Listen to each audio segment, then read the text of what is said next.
Hello, friends. Time for another Props from the Past, going back 7 years to 2014. And Willow here couldn't be more excited. She was like 4 years old. I know. Young Willow. So long ago. So this video is the Kaijudo Gauntlet, a card game that Wizards of the Coast used to make. Were you working there at the time? Yes. Yeah. From what I know about the Kaijudo game it was only a couple years. It was a card game and it was kind of wrapped into a show. So like the show was only for like 2 years. They did the card game. I actually have some of the cards somewhere. Yeah. Yeah. When Britt worked at Wizards, like, wasn't there just a table with like, whenever there was just extra packs of stuff, they would just leave it there and you can grab it? Yeah, especially other language cards. They would just get them in-house, just normal Magic the Gathering cards. And then they were like, I don't know what to do with these. So they put them on the free table. And you poke through them and look for interesting things. I'll go grab those cards. You keep doing your thing. Sure thing. So anyway, this was a commission. I don't even know how they got a hold of me or knew that I was available. But they're, oh, hey, Ender. There's Buddha Cat helping out. Wizards of the Coast is actually like less than 10 minutes away from where we live. Britt's commute was super short, which is great. So I remember going in for like the brief on the project, meeting a bunch of people and talking ideas on what we were going to do. They wanted a trophy, and Kaijudo features this gauntlet. Yeah. Let's see. Does it show the gauntlet on any of these decks? I have no idea. Like, I can't remember if I just stopped working there or I was still working there. Look, unopened booster pack. Oh my God. We're going to sell that on eBay. For a game that, yeah. And like it advertises Magic the Gathering in the card game, which is funny. But yeah. So anyway, they wanted a trophy featuring this gauntlet. And I said, what if we made it wearable? So that the people who win the trophy can actually put it on their arm. And they were into that. So that's what I made. And how many did you have to make? I made 3. Yeah. I also made 2 or 3 littler ones, little trophies that weren't gauntlets. Oh yeah, I forgot about that. I just remember I helped out with the fingers. Right, we had to rotocast a lot of fingers. Yeah, you had a lot of fingers. I wonder if there's any shiny cards in here. Oh, there you go. Here. Oh my gosh, it's so sparkly. 6,000, the dark Scaradorable. Scaradorable. So shiny. Good. I think this was marketed toward like a gateway drug for young card players. So like this would have been like Pokemon, kind of get kids into it because Magic was a little more advanced. But I've actually never played it. I just opened this up. And this one I never opened up. Oh my goodness. Again, eBay. If you want that, check on eBay later. Yeah. Exciting. All right, let's dive into the build. It's a shorter video, but it was a long build. I predict there is not much footage of the actual building. Yeah, it was a ton of work. All this sweet old intro. I've been building props and costumes for the last 5 years. Here at Punish Props, we make nothing but the finest replica props. Welcome to the prop shop. Oh yeah, I even have the constant sea thing in the background. This was like 2 or 3 weeks after the, leading with the final product. Yeah, that was kind of new. This was done 2 or 3 weeks after the Constant Sea helmet. We did a Props from the Past on that recently. That's beautiful. That looks really good. All the parts are cold cast, or for the most part. Most of the parts are cold cast, and they have a gorgeous finish.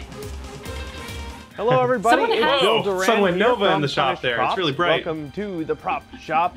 Recently, I got a commission from a local company. Maybe you've heard of them. They're called Wizards of the Coast. They make all those really neat card and role-playing games. You probably that hat fell apart played in the a wash. couple of them. I've been trying to find a perfect replacement ever since. For their Kaijudo game. In the Kaijudo lore, there is this really cool gauntlet. And Wizards wanted me to make that gauntlet into a trophy that was also wearable. I was really excited to do this because who doesn't like making a really cool wearable gauntlet? I started the build by roughing out the gauntlet model in 3D. Look at that. Oh, they give you good reference. I did some flattened Pepakura. that model in Pepakura Designer and printed out those sheets on cardstock. It's actually a lot like I did the cut out Constant Sea helmet. Glued together to make the now we would probably 3D print it. One nice thing about building it this way is I was able to try the pieces this is before I had a 3D printer. Before doing all this was cool though that I could actually put it on my hand and test it a bit. Yeah. And you can see I only made the thumb and the middle finger and the ring finger, I think, and I used I reused a lot of those parts of the different fingers. They all didn't get their own molds. Yeah. When I did the Dragon Priest mask, which is back there somewhere, Since that was before we had a 3D printer, I got that printed on Shapeways through their laser sintering, was it SLS printer? And I printed out in Pepicor at the correct size to make sure it was not too big or too small. It's a great cheap way to get the scale of something before you even print it. Right, or in this case, before even doing all the fiberglass thing. Yeah, then it won't fit on the glove. That'd be so sad. Fit. Once I was happy with the fit, I reinforced the bigger pieces with cardboard and then fiberglassed all of the parts so that they would be nice and rigid. Yeah, and I did all that knowing I was going to make a mold of it. So the pieces were full of things. You can no longer get your arm in there. But I was going to fair out all of the pieces and make them look nice and smooth. It's very clever. Everyone's favorite body filler, Bondo. This included a whole lot of sanding and filling and priming to make sure the pieces were nice and smooth. For the symbols that go around the cuff, I took one of the trophy gems that I was supplied with by Wizards. That's right. They gave that to me, and that gem was used on some of the smaller trophies. I don't know why I used alginate. Now... Probably didn't have any silicone on hand. Right, yeah, you probably had that from a previous project, but... Where'd the gem come from? They just gave it to me. They had it on hand. Yeah, I have no idea where it was made. So we don't know who made it. Made some temporary and quick molds out of alginate. Boy! These molds were then cast using a polyurethane plastic. I'm surprised that worked because alginate is like mostly water, and urethane usually bubbles a lot when it comes in contact with water, but these actually look like they came out okay. Those pieces were embedded into the cuff piece. Some of the other cuff detail pieces were sculpted on. I think nowadays I could have just laser cut that. Oh yeah. Like I did with the Tomb Raider bow. Yeah. An epoxy clay called Epoxy Sculpt. First, I traced the patterns onto the cuff part. There's a wild beast. It's a wild beast in the living room. He's just howling and leaping around. Out earlier. And then I sculpted it using pretty traditional tools and sculpting methods. Once everything was I did some acid etching. That's a piece of aluminum. I believe I made the pattern with the vinyl cutter and then etched it with acid. And you didn't show that process at all. I didn't say a darn thing about it. Filling and priming and sanding to get everything ready for mold making. With the parts ready to go, I clayed them up and mixed up my silicone. Your clay looks so uniform. I was able to do plenty of silicone. Molds, like all you of those tiny alginate. little finger bits. The alginate probably. Some of the other parts, though, the bigger ones, I did using a brush-on method, using silicone called Rebound 25 from Smooth On. After the silicone... And we only recently threw away these molds, too. We hung on to them for a while in case they needed more trophies, but they never did. And yeah... Because Kaijudo isn't a thing anymore. Yeah. Brush-on molds was nice and cured. I used another product called... I think that was Will's X-Acto knife. The outer mother mold that I don't have it anymore. Holds the silicone in place. Then I removed the silicone from the master pieces, and I could start casting the myriad of parts I needed to build all of these cuffs. All of these parts I wanted to have music a in the nice, background, but it's so quiet. I can't hear it. So I used a method called cold casting. Royalty-free orchestral First, I dusted music. the surface of the molds with a metal This is powder. cool. And I'm really glad I did it. Hey, I'm really glad I did it this way because it turned out so cool. The copper I got there is from the Complete Sculptor. You can order stuff on their website. Smooth On sells a lot of finishes like this, but Complete Sculptor has even more metal finishes. And that copper, they have a couple of different coppers. One that's more red and one that's more orange. I think I went with the more red one on this. I poured in my plastic resin and slushed it around in there just to cover everything up. I did a couple layers of this slush casting. Do you remember if this took a couple tries to get right, or was it... Until the plastic cured and was nice and rigid. Then I could pop it out of the mold and have it. You can see I have several copies of all the parts there. And they look brown like chocolate before that copper gets buffed.